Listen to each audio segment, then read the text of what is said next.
Yeah. We're here. Good morning, everyone. Welcome to another episode of Tackling Turnover with Teamwork. Let me just make sure all of my... Hey, good morning. It's Trent. Let me make sure everything is good. Facebook, let me make sure everything's good with the sound. Yes, Facebook. What's up, Facebook? Welcome. Tackling turnover with teamwork. You know how we get down Monday, Wednesdays, and Friday. You see the topic today. It is going to be a great weekend. Great day. All right, so Facebook, we're good. Let me go check LinkedIn. How you doing over here, LinkedIn? What's going on, LinkedIn? Let's see. I'm just reading the message here. All right, let's go. Events. LinkedIn. What's up, LinkedIn? Great day. All right, so Facebook, we're good. Let me go check LinkedIn. All right, share. Over here, LinkedIn. What's going on, LinkedIn? Let's see. All right, good. So LinkedIn, we're good. Let me just repost it on mine here, and we're gonna go YouTube, which is probably my biggest platform. Make sure we're all straight. YouTube. Let's get through the ads real quick. Bum. Happy Friday to you folks. All right, here we go. All right, YouTube is good. Happy Friday to you folks. All right, here we go. YouTube's good. YouTube, LinkedIn, Facebook. Welcome. Another episode of Tackling Turnover with Teamwork. As one, Crookshank here, your one and only Move Swiftly speaker, former Division I college football player, and current 5-time published author and educator. Back again. Happy Friday to you folks. So before I get into today's topic, which we already know what we're talking about today, talking about the greatest, the best ever. Again, I'm there, granted, maybe a little bit biased, but the best rivalry in high school football. We will be discussing and diving into that. We are set for a 20-year. They're about to clash again in 20 years. It's a 20-year anniversary of pretty much Good Counsel DeMatha going at it for the WCAC championship. So before I get into all that, let me get through some announcements real quick. And then I got to get into one of the main current events, something that just happened last night that I have to give my thoughts on, immediate thoughts. I'll have another video dedicated strictly to this current event, but I have to give some initial thoughts on it for the time being. But before we get started, before we get too into all of that, let me get into some announcements first. First of all, West Palm Beach. If you are located in the West Palm Beach area and you're interested in free boxing lessons, you heard me correctly, free boxing lessons, be sure to hit the QR code right there. We're starting actually tomorrow. We'll be starting at Okalele Park. It's going to be at Okalele Park, and we're going to be doing it every 2 weeks thereafter. Just hit the QR code there. Message me if you are interested and you are in the West Palm Beach area. Next thing, business owners, if you have not yet, go to freeguide.makeyourmove.com and get your free guide on how to use it. I created 10 steps, 10 ways in which you could use innovative teamwork to reduce the turnover in your business. That is 1,000% free, and you need to have that currently. If you do not have that, you're missing out. I'm telling you right now, you are missing out if you do not currently have that guide. And next thing, make sure you tap into the Patreon link. There's an option. Looking to see if I have a thumbnail for it. I don't have the thumb. All right, I don't have the promo for it yet. Wait, do I have it? No, not yet. All right, so I do now have a Patreon link. It's patreon.com/as1C44. I'll have more information about that as we go along. But I'm currently now officially a public figure. All right. And I did create a Patreon membership for the business owners, and there's certain tiers to the membership that is available right now. It's titled, let me make sure because the link just got published. Yes. Patreon.com/Aswand44. Make sure you tap into that Patreon link as well. All right. So as far as today's topic, before I get into Good Counsel, DeMatha, and I talk to you guys about the rivalry and what it's all about, let me just put my hat on. Let me put my hat on. Put my hat on as I address this major news. All right, Bryce Underwood, the nation's top recruit from Michigan, has officially flipped LSU. He flipped LSU, and he is going to be a Michigan Wolverine. Now, granted, again, I'm a fan of the team, super fan. I'm happy for the excitement. I'm happy that, we're relevant because we damn sure ain't been relevant on the field. I'm happy to an extent that, there's something we as Michigan fans can share about. However, at the same time, all right, and this is going to kind of lead in to what we're going to be talking about today. The same time, it's very important that we as Michigan fans do not get too excited. Understand what won us the national championship last year was not actually a dominant pass game. All right. JJ McCarthy was a good quarterback. Yes. But we know the balance that we had for the previous 3 years. We've had a solid ground game. And that was a real compliment to what JJ McCarthy was great at. JJ McCarthy was a great player, but he also had great speed. He can threaten the defense with his run and all that. And one of the things that we have to be very cautious about, because I've seen this. All right. Seen this. In fact, it was back when I was living in Maryland. I was a scout for a company named FBU. And when I was living in Maryland, it was right when DJ Durkin took the job at Maryland. And it was the same feeling that we as Michigan fans are getting when we see this. It was the same feeling when DJ Durkin signed a player named Kasim Hill. And Kasim Hill he went to St. John's, hometown hero, the same story. All right. Same story, new coach, hometown hero, all that stuff. All right. And unfortunately, what happened is Kasim Hill, I think he got like an ACL injury, and I'm knocking on wood. I'm not saying that this is going to happen with Bryce Underwood.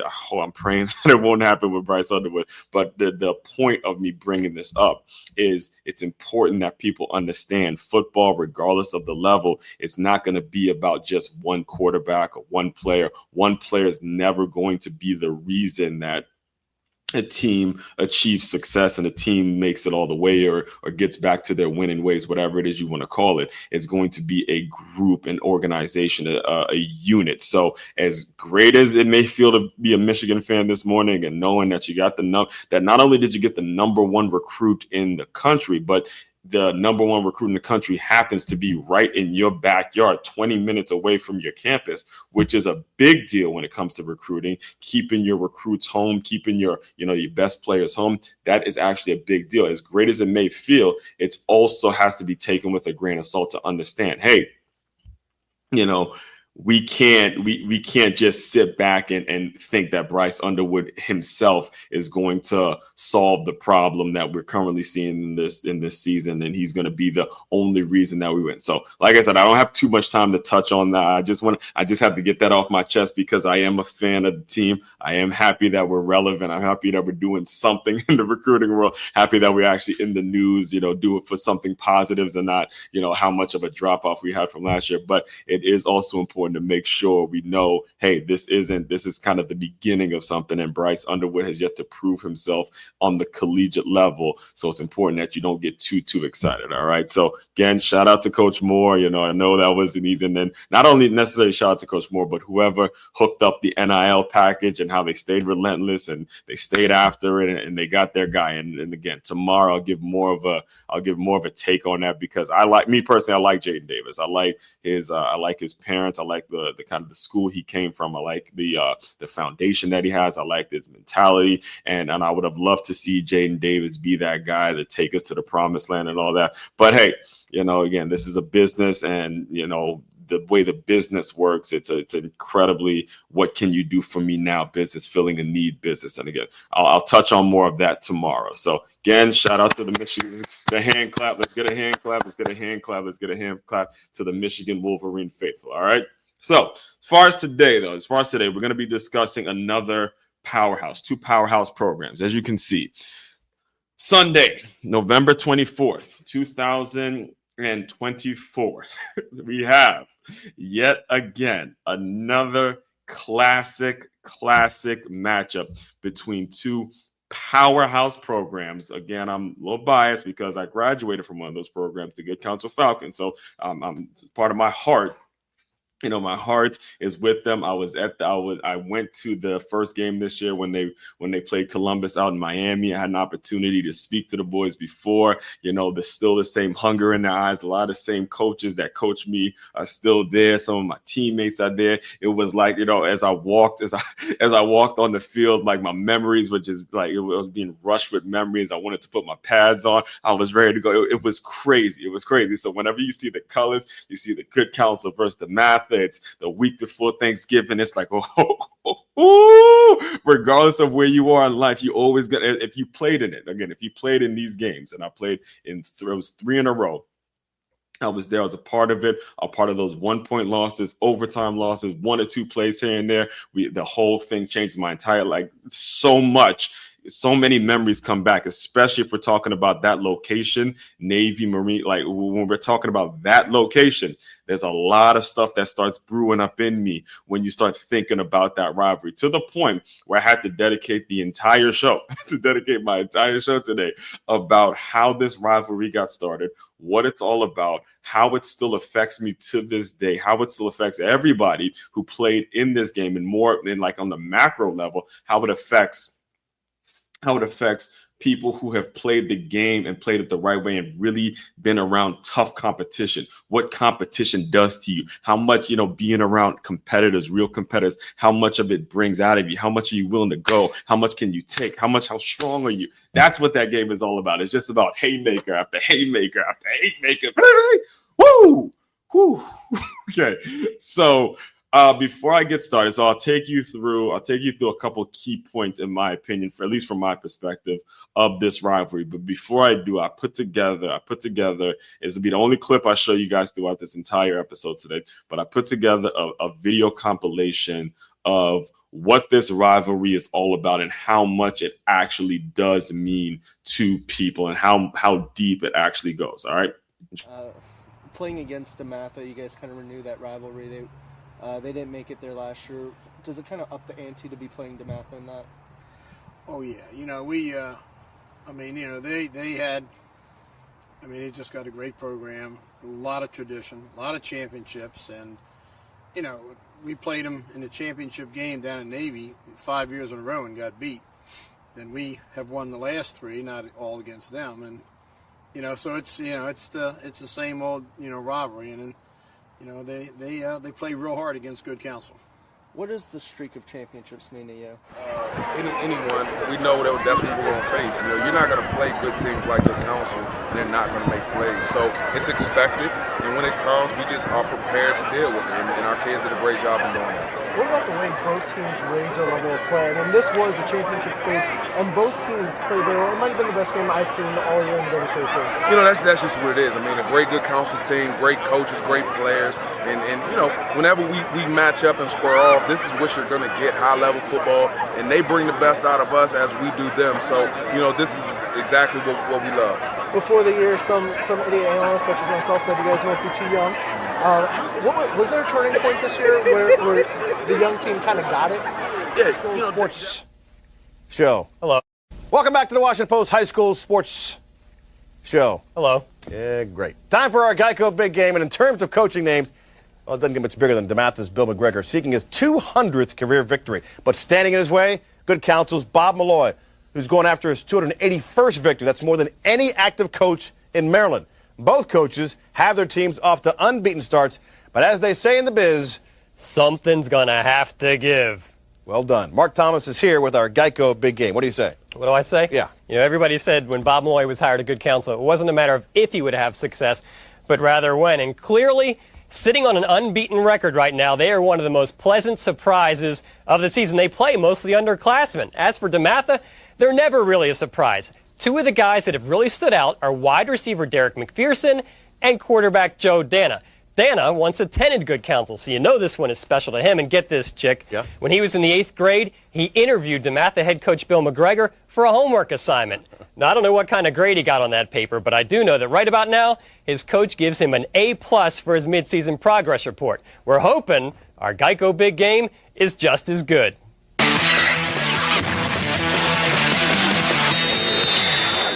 I waited 17 years for this, man. 17 years. Came back to Navy, played against DeMatha, and we number 1, baby. Hey! Oh, yes, go, baby. See, that last one, it's funny because that last one, I made sure that last clip was actually from last year's championship, and I played with Drew. I played with Drew for 2 seasons. It was my 1 season. He was a year above me. He was a senior, and I was on varsity. Actually, technically a year and a half because I got moved up my sophomore year to varsity, and he was a junior. And then my junior year, I became a starter, and we're actually, he was the DN at that time. During that game, actually, against DeMatha, they moved him from DN to corner. They moved him DN to corner. He was one of those dudes where we had to move him from DN to corner to guard a guy named Kenny Tate. Kenny Tate, they actually became teammates at the University of Maryland, which that's where I'm actually going to start. But I'm going to start, at the University of Maryland because that's kind of where the whole thing starts. But let me just give you this story real quick. So Kenny Tate was he was a first team All-American, U.S. Army All-American for DeMatha, and I played against Kenny Tate when I was at the White Oak Warriors. He was at Peppermill, and I remember, Kenny Tate was him. He was him even back when we played against him in Little League, and Kenny Tate was a year younger than me, so he was a sophomore that year. I was a junior, and Drew, the guy you just saw, was a senior, right? And Kenny Tate was easily him. Him. That's what the kids say these days. He was him. He just absolutely was that receiver that they just throwing the ball up to, and he just was making plays. So they moved Drew from they moved Drew from defensive end to corner, and he shut Kenny Tate down that entire game. And then he also made a huge play offensively in overtime during that game. We lost that game by 1 point, but he made a huge play in the overtime game. It was like a bubble screen. He comes and he makes a huge play. So there's a lot to get into. And right there, I'm going to start right there because I remember last year when the cameras caught him saying that, and he just screamed, I waited 17 years for this, 17 years for this. Everybody that's played with them, everyone that was at Good Counsel that particularly was in that football program around that time felt it. I mean, there were people coming out of nowhere. Again, me, I'm posting stuff every day. Most of my posts, when it comes to social media, all of that stuff is automated. A lot of times I don't even realize what's being posted because I batch a lot of the posts that come out. But as I remember that particular day when we officially won it, I was seeing former teammates, guys coming out and 06, 07, 08, like people that were around during that time when he screamed it, because we all felt it. Everyone that has played in that game at that stadium. All right. It's a difference because at that stadium, there was a lot of things going on. There's just 1 or 2 plays here and there, just little things, literally little things that changed the fate. And we could have easily won the CAC championship years before we actually won it, like officially. All right. So let me take you back a little bit to the history and what this rivalry is all about and why to this day it means so much to us. All right. It means so much to everyone that's played in this game, everyone that's been a part of it. The Good Counsel versus the DeMatha rivalry, it is just so important to us because it teaches us about life. It teaches us about the small things. It teaches us It taught us that it's actually never over till it's over. It taught us that, going against real competition is the best thing you can do in life. And in fact, I remember when I got to Stony Brook, and I had a teammate that played on the DeMatha team that I played against when I was a junior. His name was Benji Clemens. Benji was a corner at Stony Brook, but he was also a running back when he was at DeMatha. And he was a senior. I was a junior, and I remember I got my first start. Let me just tell you this story again. I can go for hours and hours on this part. If you're in the chat and you've played in this rivalry, please, feel free to drop something in the chat and chime in and give me kind of your best Good Counsel versus DeMatha story. I would love to have it shared out here and read it and all that kind of stuff. But I remember it was my first start my junior year. My first start my junior year was against DeMatha. And the running back, I played linebacker. So the running back that our coaches, the Good Counsel coaches were just drooling all over, literally drooling all over this running back named Pat Mealy. And it's like, oh my God, you gotta tackle Pat Mealy low, man. You don't want to hit him too high. And, he's so good. Pat Mealy ended up playing for Army. And what happened was Pat Mealy, I think he had like an ankle situation. He wasn't 100% healthy. At least, he wasn't. I think it was actually the game we played him where I think his ankle got by. Some wrong. He wasn't 100% healthy. No, here's what. Yeah, it was the playoff game. The playoff game where I think he twisted his ankle. Something happened where he just wasn't all the way healthy, right? So I remember watching that and me being the linebacker that's about to play against him in the championship. I remember saying, "Oh man, Pat Mealy's down," and we were watching the game with some of my teammates. I think it was Bradley or something like that. But he just looks at me. He goes, "Don't even worry about it. The backup is nasty." Backup is just as good as Pat Mealy, and that backup happened to be Benji Clemens, who ended up being my teammate at Stony Brook. The same way Drew became teammates with Kenny Tate, and you had a Rodney McLeod and a Caleb Porzell. You can look at college rosters across the country. You're going to see Good Counsel, DeMatha, guys that, again, bitter rivals in high school. And now we had to represent where we were from in the football world, because one of the things I remember when I was talking to the guys in the first game this year when they came to Columbus, I'm out here in South Florida. I remember I was telling them, you don't get any respect coming from football in Maryland. But when you have that Good Counsel DeMatha jersey on, when you tell them this is where you play, you start to become known. And when you and the DeMatha guys that are on these college rosters, when you guys kind of get together, now you guys start to team up and say, we got to represent where we're from. We got to represent our region. We got to represent our state. And you don't do that unless you bring the best out of everybody. So, the first inklings I had of it, the first experience I had when it comes to this rivalry was in 2004. It was the summer of 2004. I'll never forget this. I will never, ever forget this, because this was I was a sophomore. I was a sophomore in high school, and this would be the first time that I'm playing against some real competition. For the years before, I played for the White Oak Warriors, and we played in some pretty big games. Again, a lot of the recruits that came from White Oak would either be ending up going to Good Counsel, Gonzaga, or DeMatha, or St. John's. We would be sprinkled among those four programs that become elite now, right? But in 2004, there was a Maryland camp where it was time for me to really step my shit up and say, all right, time to play some high school ball and really show people what I can do. And that mentality, I took that mentality with me throughout my entire life, right? So it's 2004, and we were blessed enough at Good Counsel to have the strength coach from the University of Maryland. His name is Dwight Galt, all right? You probably know the name if you're in the business. You know the name Dwight Galt. So Dwight had two sons that played with us. Was Tommy and Deej. Tommy and Deej were twins. They were twins, and they were seniors that year. And we just so happened to have a connection with the University of Maryland through them because their strength coach was there. So, there was a lot of, we'll say during that camp, during the University of Maryland football camp, this camp we had on shells. So we had on our shoulder pads and our helmets. And, you had the DeMatha guys there, and you had the Good Counsel guys there. We looking at these DeMatha dudes a little funny. The DeMatha dudes looking at us a little funny. You getting a little, you're getting those kind of funny looks and those dirty looks whenever you kind of walk by. I remember there was another linebacker I was in a group with. His name is Ian Thomas. I think he does a lot of work with Chase Young. And he was, at one point, he was the head coach at Pilati. But I remember that was like that. We were kind of looking at each other funny, which is just sort of funny looks, because he's seeing the Good Counsel on my chest, and then I'm seeing the DeMatha on his chest. It's just like, what you trying to do? However you want to do it, we can do it. We can wait till the fall. We can do it now. Whatever you trying to do, we can do.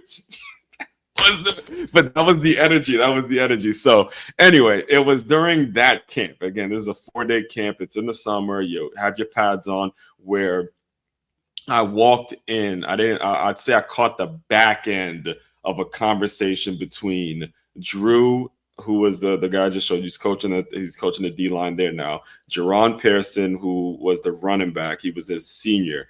I walked in on a conversation with them, and they were talking to another DeMatha guy, right? So I saw Drew, and Drew, again, he's always been like that. That intensity that you see with him, it has not changed. He's been like that even when he was in high school. So I saw Drew telling Jerron. So Drew, pretend I'm Drew. Drew's here, Jerron's here, and the DeMatha dude is like right next to him, and he's looking at Jerron. He's like, "Yo, Jerron, I don't see them beating us in our own house." And he's saying that with the DeMatha dude right there. So he's like, I don't see them beating us in our own house. Because we played them at home that year. He goes, we get too hyped up in our own house. I don't see them beating us in our own house. And you saw that, again, I caught the end of it. The DeMatha dude really wasn't saying nothing. Like, he really wasn't engaged in trash talk or whatever.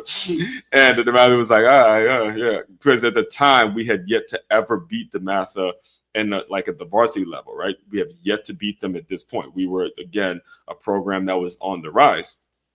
So the DeMatha dude just kind of walks away. He doesn't talk anything or anything like that. And what happened was Jerron's face. Jerron, again, he's a senior. This is 4 years now of him getting that out, really feeling that feeling what DeMatha is all about. So I see Jerron kind of putting his head down, and Jerron's like, I don't think we're going to beat them, dog. I don't think we're going to beat them. And then Drew looks at him. He goes, what are you saying right now? What are you saying? What are you saying right now? Come on, baby. So he kind of had to pick Jerron up and say, come on, don't do this to me. Because, Jerron's the senior, Drew's the junior, I'm the sophomore. And everyone had to we had to start believing it within ourselves. And the reason I bring that specific story up, because that was the start of it.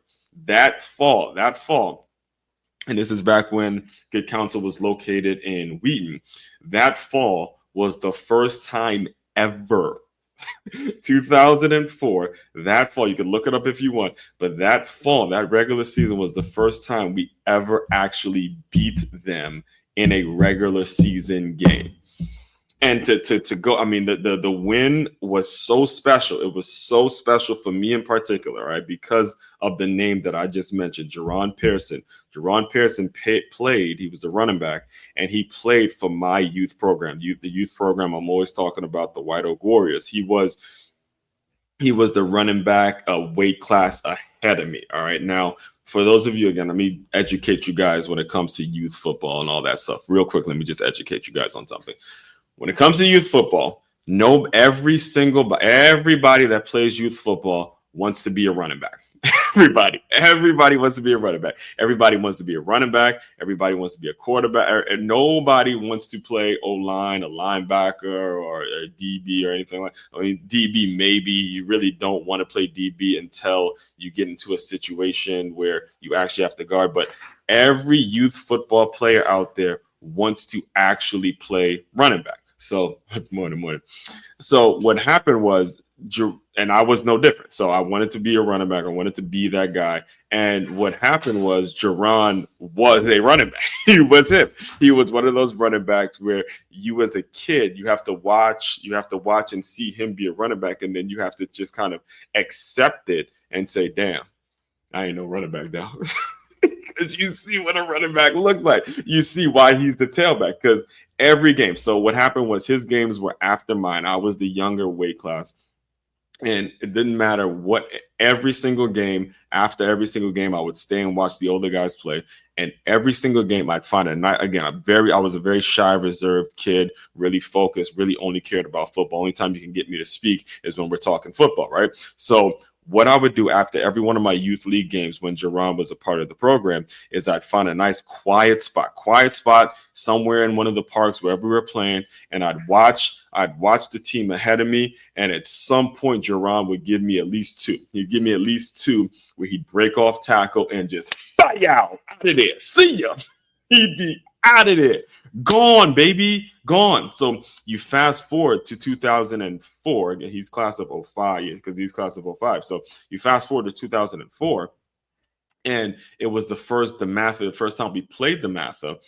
And we were right at maybe the 40, 35 yard line going in about to score. And Reggie, who was also another White Oak Warrior, he hands the ball off to Jerron. He breaks that thing to the left and the fastest 30 yards I have ever seen him run. And you got to understand, I used to watch him run back when he was in middle school, and to see that happen and then to go through camp and to go through off-season training and workouts with Coach Gold, all of that stuff just came out. And it was like, oh, shit.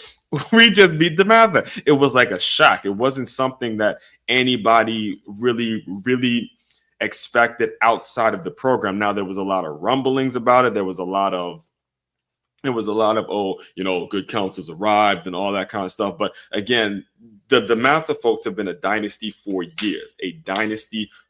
They were not taking us seriously whatsoever. So let me just give you some frameworks for that week, because that week was a very, very special week.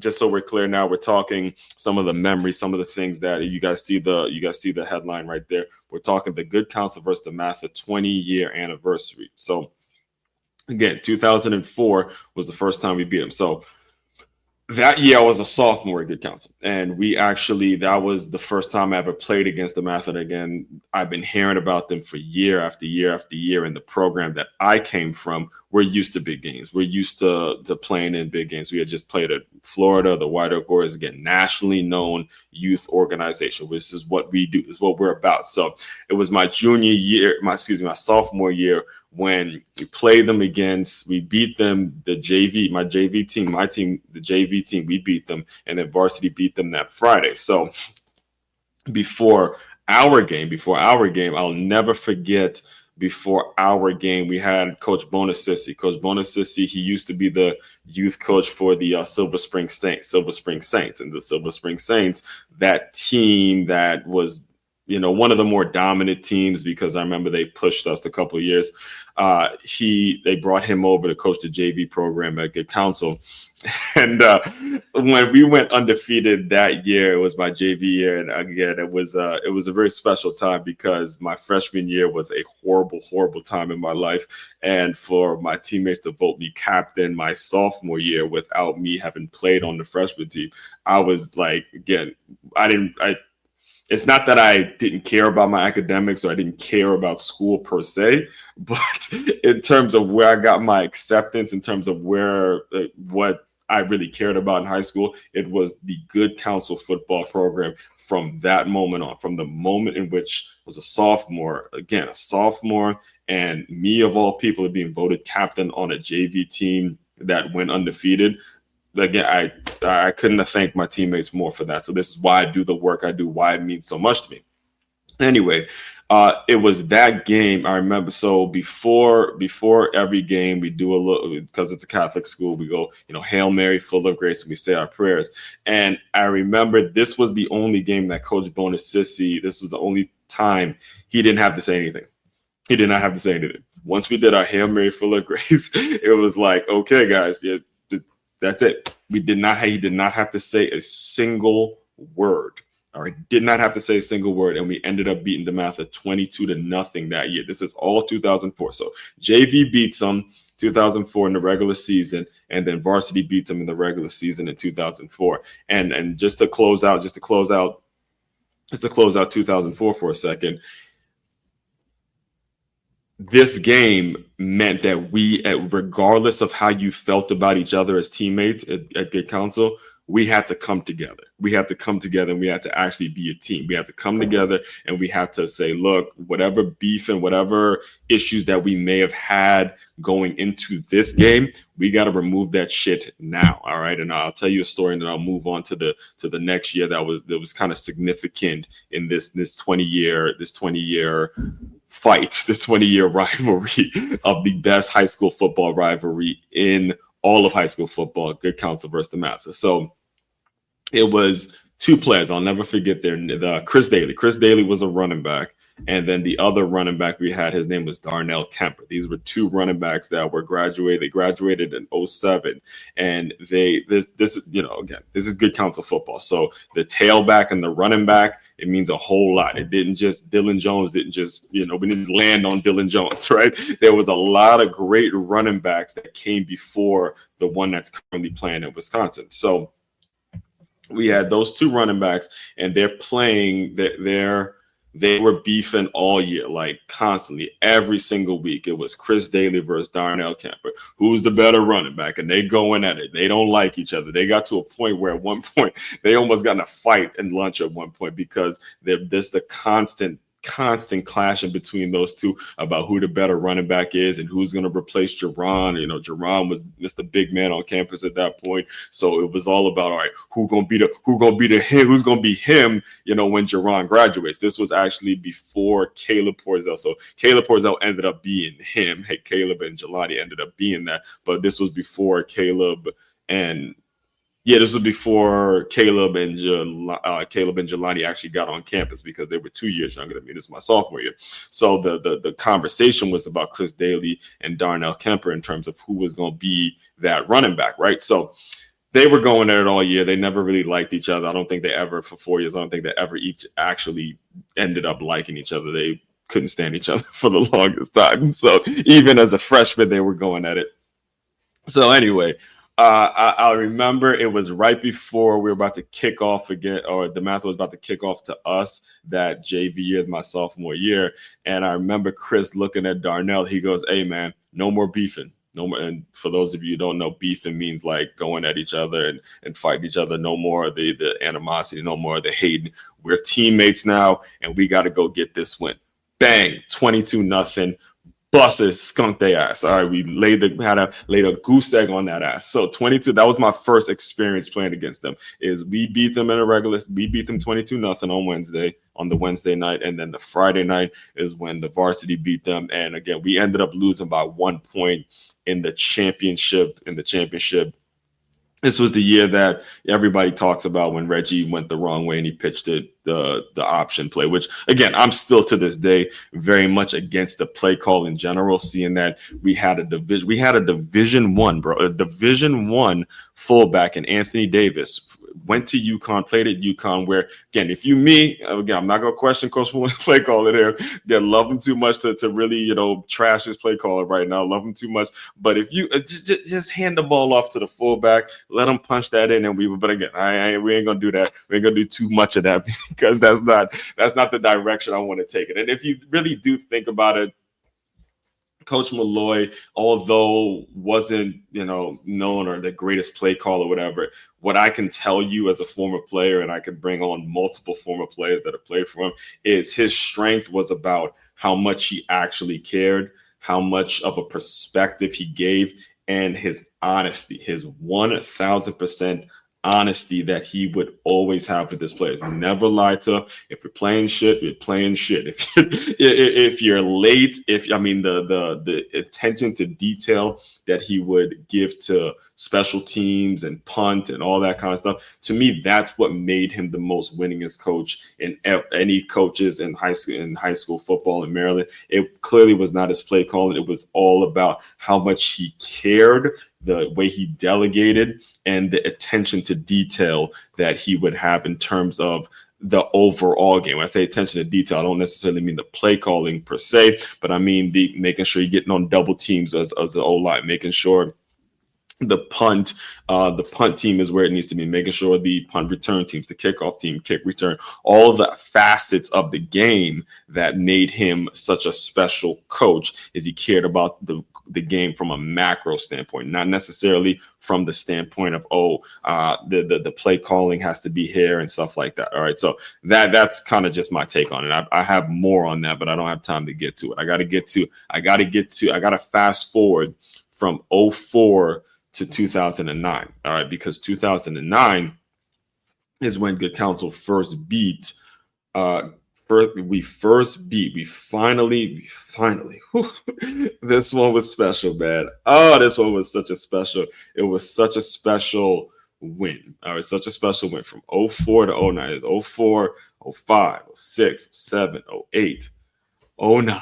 Oh, Heavenly Father, we finally beat the DeMatha Stags in a WCAC championship. All right, that's the difference. All right, regular seasons, we got tired of that. Got tired of just winning in the regular season. Got tired of, okay, we beat them in the regular season, and then we get to the playoffs, get to the championship, and we heartbroken. We got tired of that shit. It fucks with you. All right, as you can see, it still fucks with me to this day. I mean, I have memories, horrible memories. It makes me crazy just walking. In fact, there was a time, and I'll tell you the story, and then I'll get into 09, but there was a time in which I went to Navy. The only other time I've been to Navy than those games, those CAC championship games, there was a wine tasting. This was my nephew was like a newborn. I'll never forget this. My nephew was a newborn who's been, by the way, he's looking at going to DeMatha and St. John's and all that. But my nephew's a newborn, and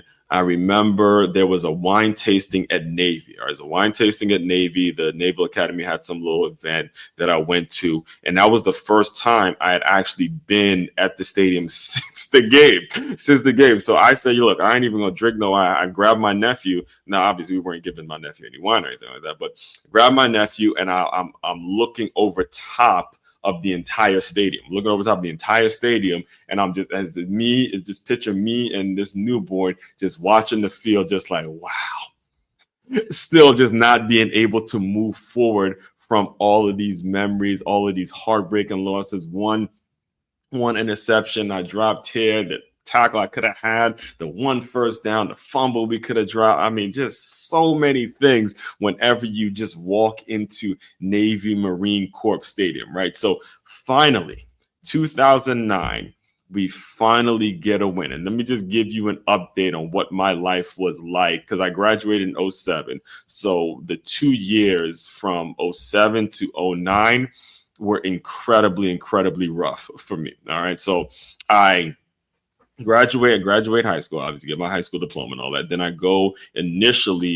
went to Carson Newman College, which is a Division II program in East Jefferson City, Tennessee. That's where I signed out of high school, right? So go there. I redshirt at Carson Newman. However, I'm still, I'm competing with the guys I was hoping to get into the rotation. I wasn't liking the school per se, but at the same time, I really wasn't liking Good Counsel my freshman year, but I stuck it out. So there was pieces of me that thought that I was going to be able to stay at Carson Newman and just stick it out, stick with the program. That's just what it's going to be like your freshman year regardless, right?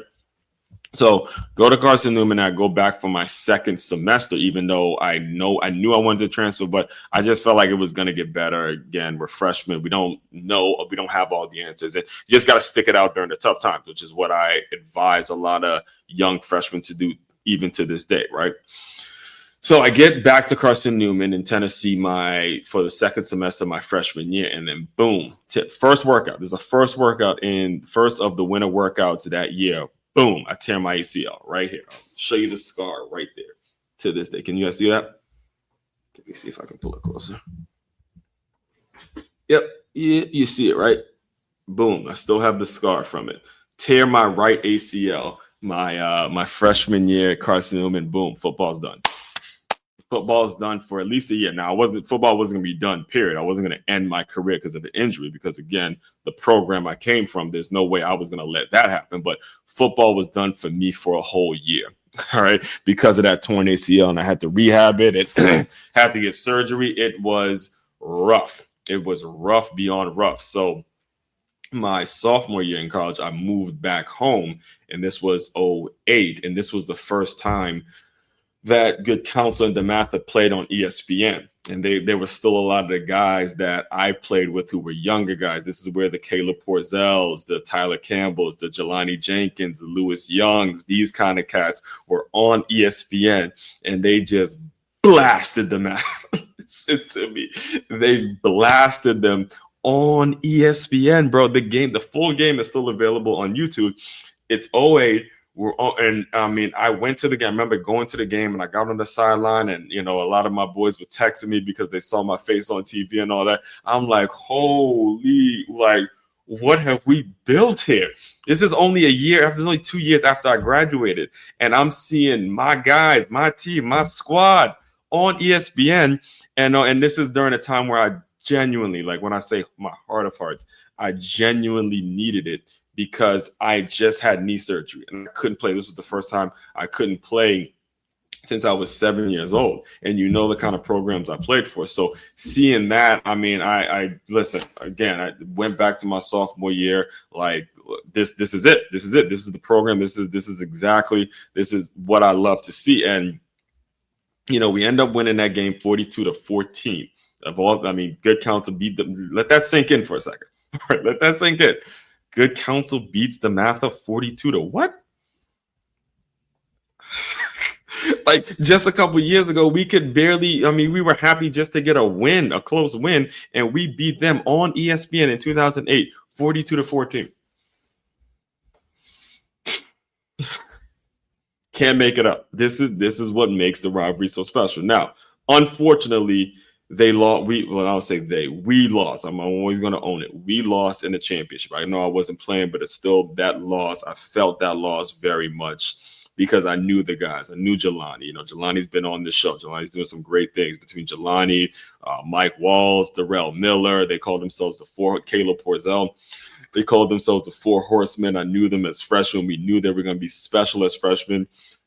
Jelani, Mike, Tyler Campbell, Caleb, Darrell, these guys came in as freshmen when I was a junior.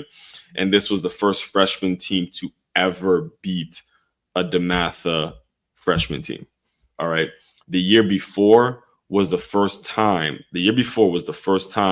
a Good Counsel freshman team scored on a DeMatha freshman team. All right. Shout out to Coach Dickerson if you're listening. But the year after with Jelani and Caleb and them, this was the first time a freshman Good Counsel team beat a freshman DeMatha team, which was a big deal that not a lot of people know about. Not a lot of people realize how big of a deal that was. So by the time you got to their sophomore year with Jelani, not their sophomore year, but by the time you got to Jelani's senior year, when they're playing on ESPN and they stick one up, DeMatha's ass and they just spanked them all. At this point, we had moved to Olney. We had moved from Wheaton to Olney, and they spanked DeMatha's ass up and down the field on national TV. Do you think these DeMatha people did not like that one bit? Because this is national. This ain't no local shit. We just tapped that ass on national TV. I was texting my boys because we saw Caleb doing his thing. Texting my boys, I'm like, yo, you saw your boy out there playing? We used to call him Sanka back then because of the guy from Cool Runnings and shit. So we saw Caleb just balling, and he ended up being a teammate. He went to the University of Maryland with Rodney McLeod, who I saw yesterday. Not yesterday. Yeah, it was last night. Because I think he plays for the Browns now. So I think I did hear his name get mentioned. And, you know, he was a safety. He's a safety for the Browns. He's been in a safety in the NFL for a couple of years. But at that point, he was at DeMatha as he was a receiver and played corner, DB and all that, and played his ass off. And so that happened. That happened in 2008, and then we took a heartbreaking loss in the championship game at that same Navy Marine Corps stadium. So I remember I couldn't make that game, but I remember watching that on TV and was like, I was heartbroken. I mean, I was watching it. I remember my dad was watching it, and my dad was like, yo, I couldn't even watch anymore because it was a blowout. DeMatha returned the favor in 2008. When we got to the championship and DeMatha beat us as bad as they beat us. That one hurt because we came in as the favorites at that point to actually beat DeMatha, and to lose like that was a tough one. It was a tough one. But you know, again, it's darkest before the dawn, because 2009, and I know I said I was going to get to 2009, and I went on a long roundabout way of getting to 2009. But 2009, when we finally get over the hump and we win a WCAC championship, was incredibly special. All right. This was the first year I was back to playing. I got to Stony Brook in 2009.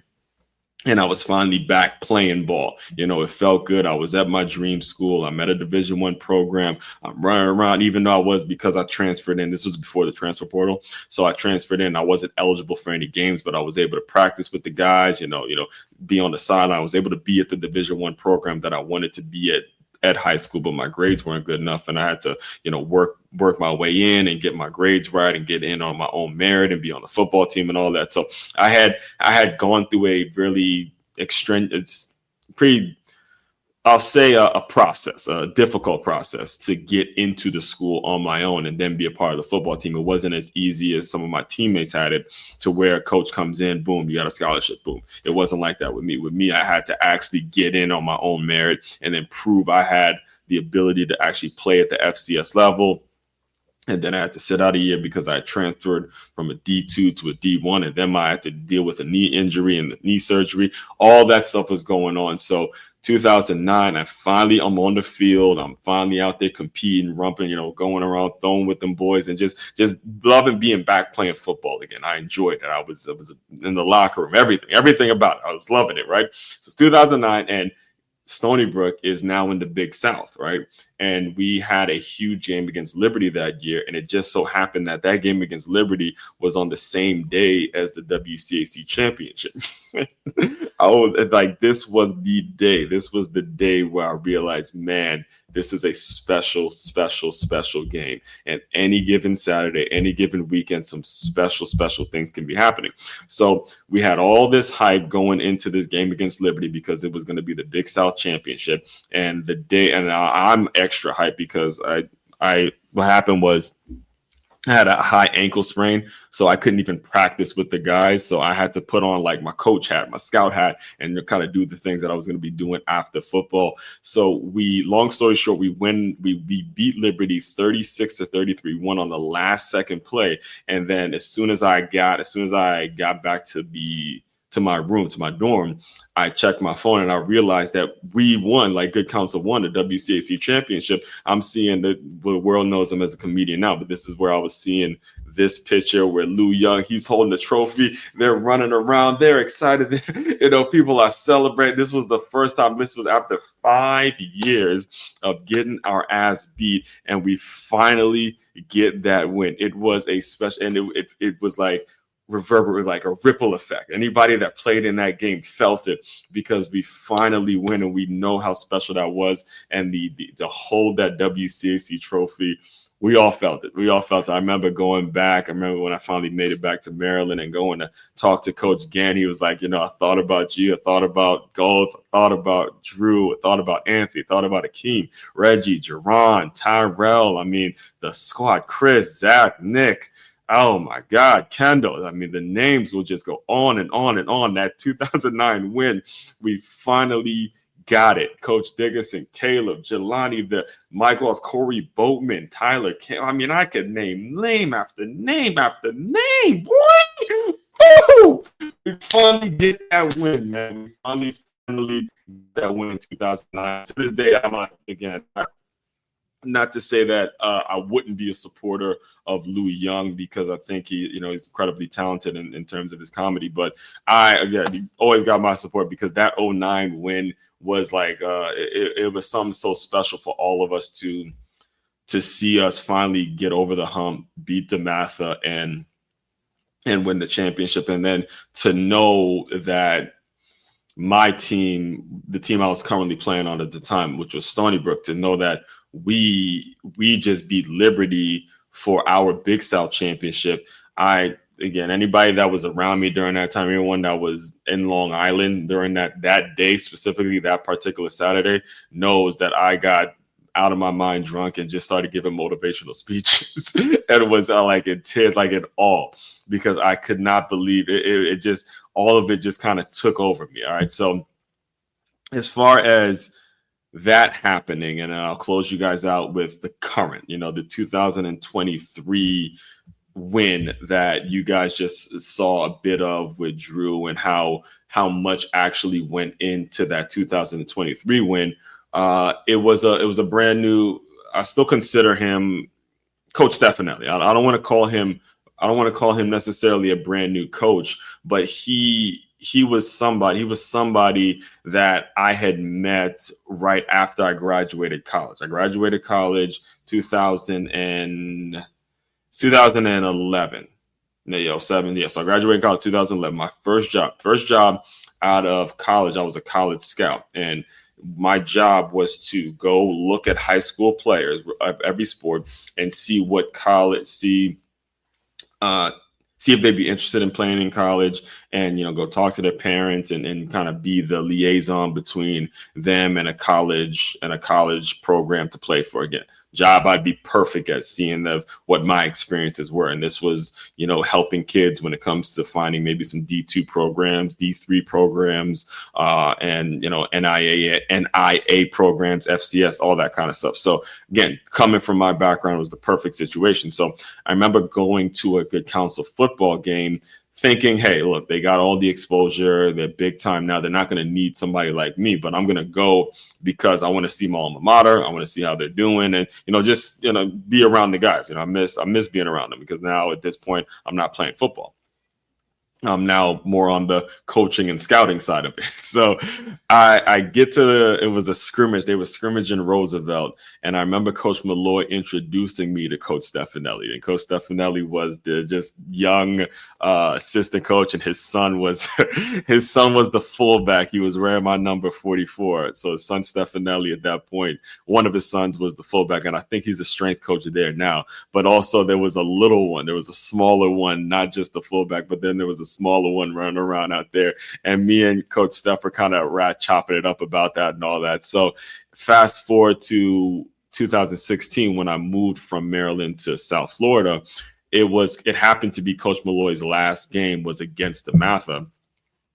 And, at that point, Coach Stefanelli was the head JV coach, and he was doing all the recruiting. He was basically handling all the youth program stuff. And, he was the guy. We knew he was going to be the next guy in line once Coach Milloy decided to hang up the cleats and retire and all that. And it was after that game when we lost to DeMatha in the play. It was the semifinals playoff round, where I asked Coach Stefanelli, hey, I've been hearing you gonna be the guy. I've been hearing what's up. What's the plans for the off season?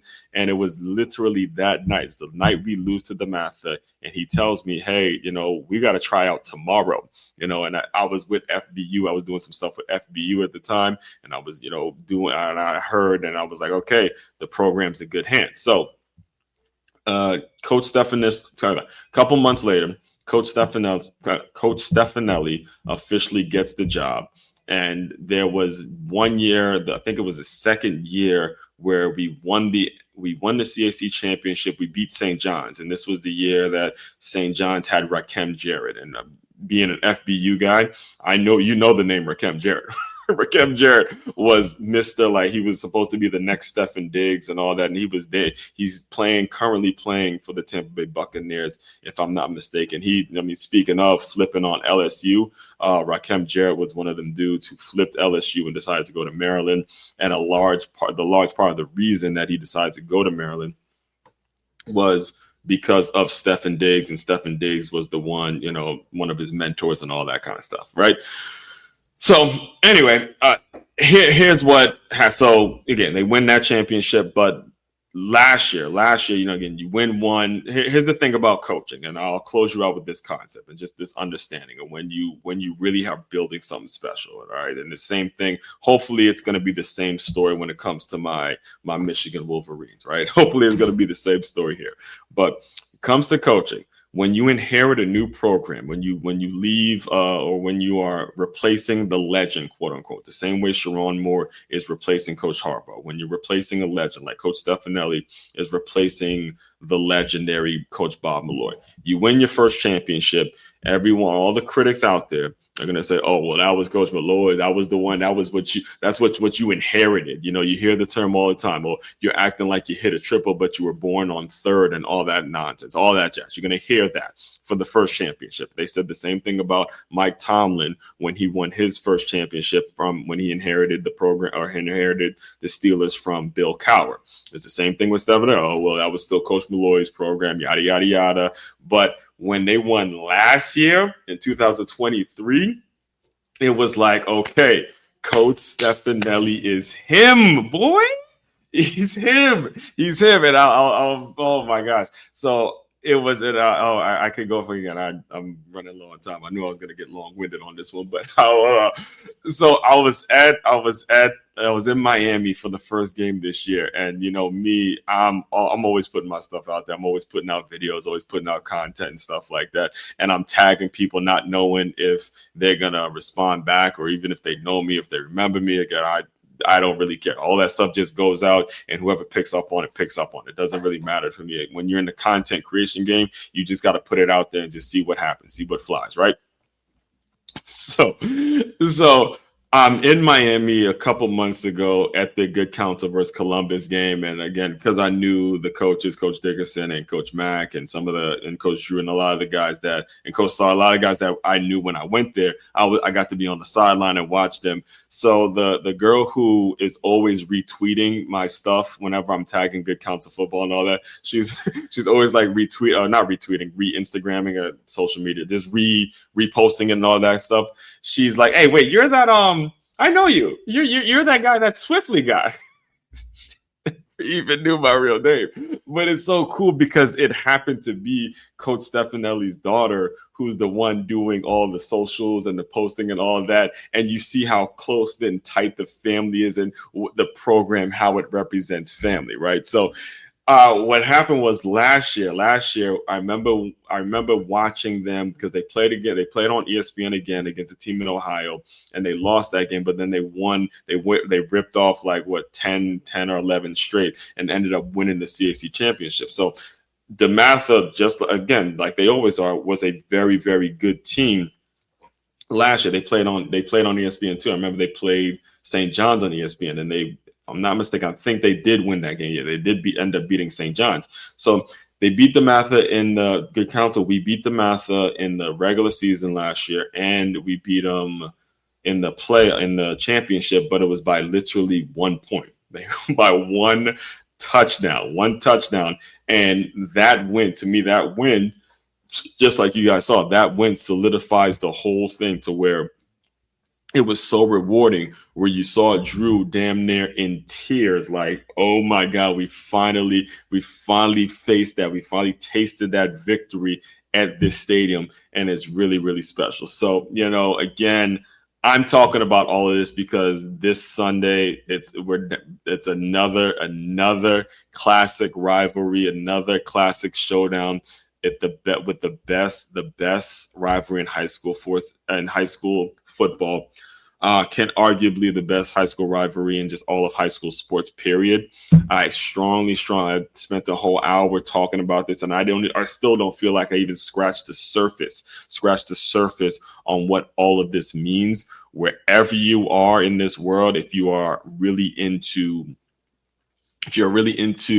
seeing something that is going to mean a lot to a lot of different families, if you are a person that loves you some high school football, loves you some high school sports, just loves it, then it's a game that you will not regret. It's something that you would truly enjoy. So I strongly recommend you go watch it and understand that it just means so much. It means so much to a lot of people that have been a part of it, have seen it, have played in it, have grown from it, have given their heart and soul, have given everything they had to get that win, and to know that, when you leave that game and you put it all out there and you put your heart on the table and you try to find every way to win, know how much that carries over into your everyday life. Like I said earlier, I had teammates from that DeMatha team. I had them as teammates in college. I knew people that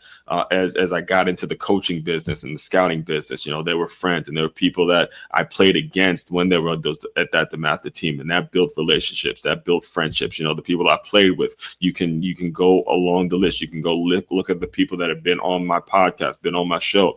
A lot of these people that I played with and been a part of it with knows how special that is, because these moments are something that you're just not going to get back in life. And it truly is special. So, I knew I was gonna get long-winded on this, but I had to dedicate a whole hour-long show. And what's funny about it is there have been times where I've attempted to talk about this rivalry in a 10-minute video, which it doesn't even closely doesn't do it justice. It's going to require hour after hour. It can require multiple episodes, multiple shows in terms of just breaking down the past 20 years and everything we've learned and everything I've learned, everything it's been about. But the main takeaway is the main thing. I'll leave you with this idea and this concept, because over here in the Move Swiftly world, what we do is we take the lessons from teamwork. We take the lessons about teamwork that are in sports, that we learn from sports, more in particular football, and we figure out ways to apply them to our business. The main takeaway, the main thing that you have to understand when it comes to this is competition is everything, man. Raising the level of competition, raising or being around folks that are going to bring the best out of you and competing and just going at it, haymaker after haymaker and going boom, bang, bang, all of that stuff is going to do so much good for you later on in life when you're facing situations in which you got to compete, when you're facing situations in which it's now a requirement for you to really bring the best out of yourself, really show yourself how good you want to be, and having someone, bring the best out of you. All that stuff is going to be super, super, super beneficial to you in life. So again, if you're a current player listening to me now, and you're getting yourself right, getting yourself ready for the game, just know, win, lose, or draw, give it your all. All right, give it everything you have. Do not leave anything. Just listen, don't take anything with you. Nothing's going to be more special than the moment that you're about to experience when you play in this game. Trust me, it's not going to get more. It is beautiful. It's going to be a great moment for you. Soak it all in. Win, lose, or draw. You're going to become a better man. You're going to become a better man once that game is over and you gave it absolutely everything. And so many things, so many blessings and so many benefits are going to come to you later on in life because you gave it your all on that day. All right. So love all you guys, man. I appreciate you. There's so many blessings coming. Blessings have been coming this year. And, a lot of things have been changing for better, a lot of benefit, a lot of beneficial things have been happening to me because of the hard work and because of you listeners and because of the folks that are actually really tuning in and really buying into this work, buying into what I'm doing every day. And again, I'm not planning on going anywhere. You better get comfortable. It's like Coach Prime said, putting some furniture around here. So get comfortable because I'm not going anywhere. Main website to check out to dive deeper into all my work, it's makeyourmove.com. That's MakeYamove.com. And Patreon. Tap into the Patreon link here. We officially have a membership now. It's patreon.com/as144. And guys, continue to move swiftly. We will talk more soon. I'll let the video play one more time as I close you guys out. Later, guys.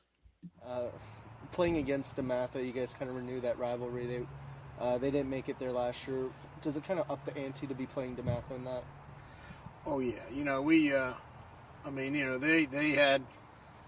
they just got a great program, a lot of tradition, a lot of championships, and we played them in the championship game down in Navy 5 years in a row and got beat. Then we have won the last three, not all against them, and so it's the same old rivalry, and they play real hard against Good Counsel. What does the streak of championships mean to you? Anyone, we know that's what we're going to face. You're not going to play good teams like Good Counsel and they're not going to make plays. So it's expected, and when it comes, we just are prepared to deal with it, and our kids did a great job in doing that. What about the way both teams raised their level of play? And this was the championship stage, and both teams played very well. It might have been the best game I've seen all year in the WCAC. That's just what it is. A great Good Counsel team, great coaches, great players, and whenever we match up and square off, this is what you're going to get, high-level football, and they bring the best out of us as we do them. So, this is exactly what we love. Before the year, some idiot analysts such as myself said you guys might be too young. Was there a turning point this year where the young team kind of got it? Yeah, sports show. Hello. Welcome back to the Washington Post High School Sports Show. Hello. Yeah, great. Time for our Geico big game. And in terms of coaching names, well, it doesn't get much bigger than DeMatha's Bill McGregor seeking his 200th career victory. But standing in his way, Good Counsel's Bob Milloy, who's going after his 281st victory. That's more than any active coach in Maryland. Both coaches have their teams off to unbeaten starts. But as they say in the biz, something's going to have to give. Well done. Mark Thomas is here with our Geico big game. What do you say? What do I say? Yeah. You know, everybody said when Bob Milloy was hired at Good Counsel, it wasn't a matter of if he would have success, but rather when. And clearly, sitting on an unbeaten record right now, they are one of the most pleasant surprises of the season. They play mostly underclassmen. As for DeMatha, they're never really a surprise. Two of the guys that have really stood out are wide receiver Derek McPherson and quarterback Joe Dana. Dana once attended Good Counsel, so you know this one is special to him. And get this, Chick. Yeah. When he was in the 8th grade, he interviewed DeMatha head coach Bill McGregor for a homework assignment. Now, I don't know what kind of grade he got on that paper, but I do know that right about now, his coach gives him an A+ for his midseason progress report. We're hoping our Geico big game is just as good.